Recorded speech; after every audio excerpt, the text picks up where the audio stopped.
It's a beautiful Friday morning in the city of Lagos, Southwest Nigeria. My name is Dablola Okunshakin. Let's move straight to the front pages of the dailies. I'm starting with Vanguard.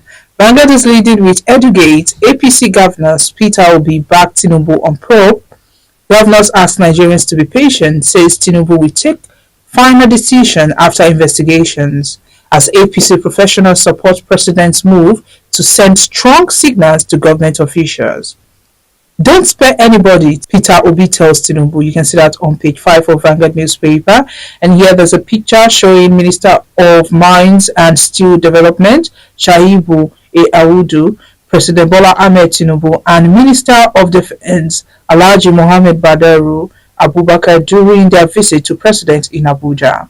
On page 20, new bank CEOs will boost confidence. That's coming from NECA and analysts. On page 7, 32-year-old bank staff commits suicide over arch economy. And on sport, AFCON on page 31, 2023 AFCON, another injury scare for Eagles as Umar misses training. Attacks, Governor Alia bars local government chairman from leaving domains. Alleged $6 billion fraud. Ex-Power Minister Agunloye gets a 50 million naira bail. And stories above on page 8, 2024 budget, are we settled for 800 naira to dollar exchange rate. That's according to federal government. No grief for anybody. Lawyers fought police caution as army adopts slogan to fight insurgents. You can see that on page 13. And lastly on Vanguard newspaper, Nigeria can't make progress without true federalism. That's coming from Obong Atta. You can see that story on page 8 of Vanguard newspaper. Away from there, we move to the Guardian. Guardian is leading with renewed hope agenda. After honeymoon, tales of war, frustration trail Tinubu's policies. You can see the big story on pages 4 and 5. And on page 24, Dangote refinery to reach full capacity in June as crude demand up by 2 mbpd. Metro on page 9, female banker commits suicide in Ikorodu, blames economic hardship. Schools, banks, others short as Supreme Court Ondo or Shun others. You can see that on page 5. And lastly, the Punch. Punch is leading with Union Polaris, Keystone, CBN plans shareholder summit, confines a new directors list.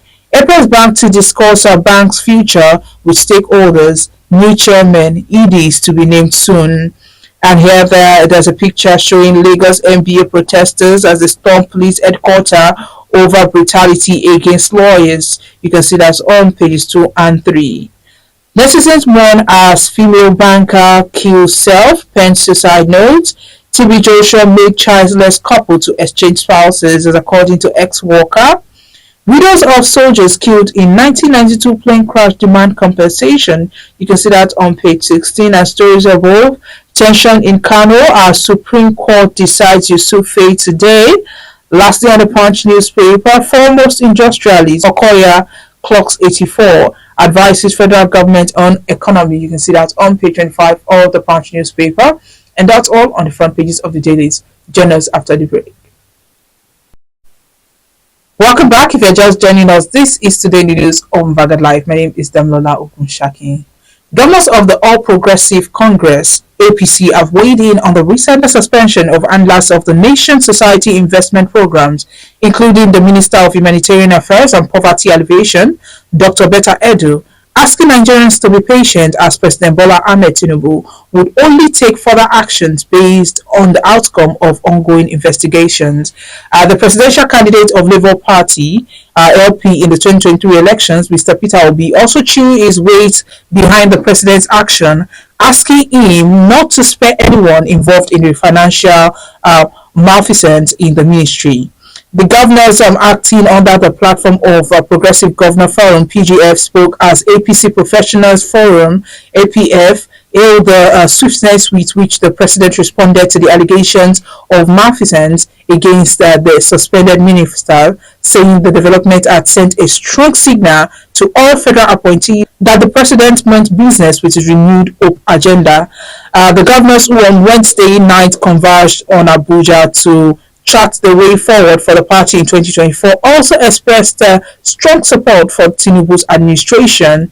Those present at the meeting held as Imo State Governors Lodge in the Asokoro district of the nation's capital include the host, Senator O. Uzodinma, Yahaya Bello, Babajide Sanwo-Olu, Mohammed Yahaya, also Nasser Idris, Biodun Oyebanji, and Uba Sani. Others are Lucky Ayedatiwa, so had Umar Namadi, Mai Malambuni, Francis, also we had Ahmed Aliyu, Basi Otu, Dapo Abiodun, and Abdul Rahman Abdurrasak, among others. Now, on the suspension of Dr.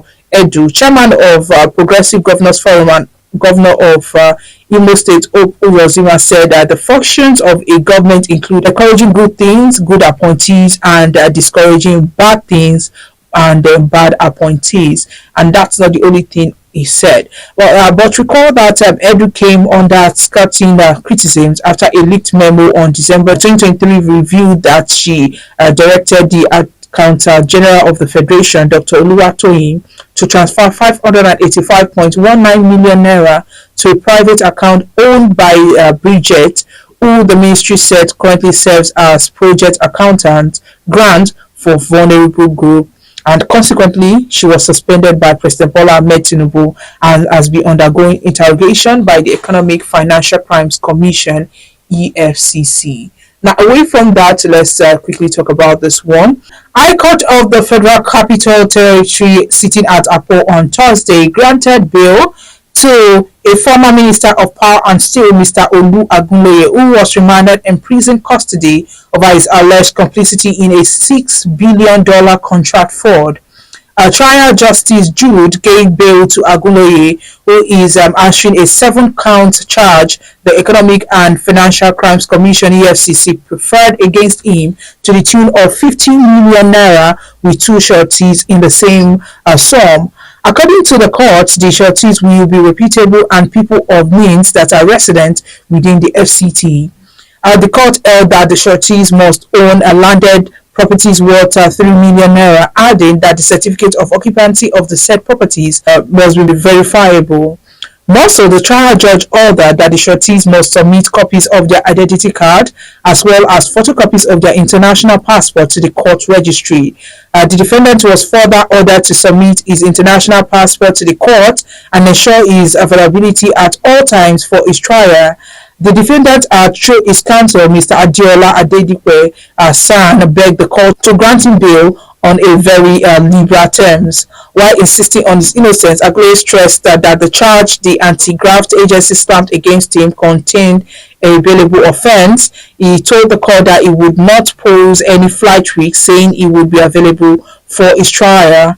Meanwhile, Justice fixed February 12th to commence a full-blown hearing of the case. Now, EFCC alleged that Agunloye, who served as a minister between 1999 and 2003 under the administration of former President Olusegun Obasanjo, illegally awarded a contract for the construction of a 3,960 MW Mambila hydroelectric power station on a build, operate and transfer basis. The agency told the court that the contract, which was awarded to Sunrise Power and Transmission Company Limited, was done without any budgetary provision, approval or cash backing. Now, Agunloye was equally alleged to have corruptly received kickback to the tune of 3.6 million naira from the company he awarded the contract to. However, the defendant, who had also served as a Minister of State for Defense, State House correspondent, explained that before arriving at the projected exchange rate of 750 naira to the dollar in the 2024 budget, which the National Assembly raised to 800 naira to the dollar, the government considered and viewed critically the average performance of the naira. And he said, for budgeting purpose, you don't use the spot rate of anything. Oil price can go to 120 today. Maybe there's a shortage. Maybe there is a collision between two ships that will block a channel. It will be foolish to use that as a reference price. And it should take a period, maybe 6 months to 1 year, and say let him observe the average behavior so they don't use a spot price. So even with exchange rate is like that. That's what the minister noted. He explained that much as we are hoping that it will soon come below, but at the time you are doing the budget, you will take a view on average performance, and that's what they did. Now, the minister noted that the federal government was sure that with the measures it is currently taking, there will soon be significant increase in the supply of foreign exchange into the economy. The budget minister, who also spoke on the level of borrowing to fund the deficit in the 2024 budget, said that the difference between this year's borrowing amount compared to 2023 remained significant. In 2023, the budget anticipated a borrowing of close to 14 trillion. This year budget is 9.1 trillion naira. So they think it's significant because 2023 took the country to about 6.11% of the GDP as borrowing. Now, this one is 3.8%, so the quantum had decreased. That's what Bagudu added. Now, the budget minister explained that federal government within the 2024 fiscal year intends to operate strictly within the dictate of fiscal responsibility law, which provides for the Central Bank of Nigeria (CBN) to lend to the government through its Ways and Means window only 5% of total budget. Now, away from that, let's take a look at sport. And Super Eagles head coach is Peseiro has named Transbonspor Paul Onwuachi as a replacement for injured Real Sociedad forward Sadiq Umar, who has been ruled out of the 2023 African Cup of Nations as AFCON. Umar reportedly suffered a knee injury in Nigeria's 2-0 loss to Guinea in a friendly game in Abu Dhabi on Monday. Onwuachi was initially named in Nigeria's provisional 40-man squad for the AFCON but failed to make the final cut. Now, in a post on X on Friday, the Super Eagles announced the replacement. It reads, Sadiq Umar is out of the AFCON 2023 squad due to injury. Paul Onwuachi replaces him. Now, Umar is set to return to his Spanish base for further assessment. The Super Eagles will kick off their quest for a fourth AFCON title and will take on Equatorial Guinea in their Group A opening game on Sunday, January 14th, before further clashes with host nation Cote d'Ivoire on January 18th and Guinea-Bissau on January 22nd. And that's all we have on sport and the paper analysis. Now let's take a look at Mr. and Mrs. And the first person speaking this morning is Mrs. Mrs. says, in order to move the company forward, I had to stay back after closing time to rub minds with the MD. And Mr. says, 3 hours after closing hours, are you sure both of you were not rubbing other parts of human